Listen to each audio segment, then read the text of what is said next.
So one of my favorite coping strategies or techniques is bubble wrap. Sounds very simple, and really it is just that simple. So you can jump on it, you can twist it, you can stomp on it.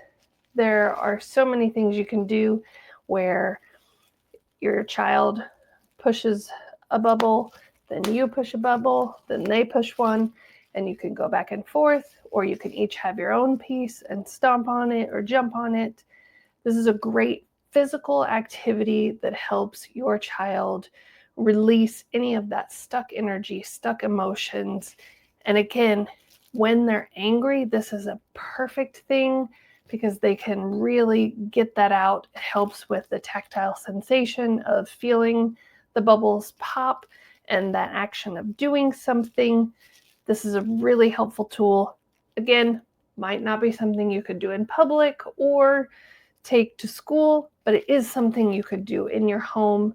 And you might want to set some limits, like maybe they only get a certain size each time they need it, or they can only jump on it on the tile floor in the kitchen rather than the carpet, because that does make a difference in how they pop.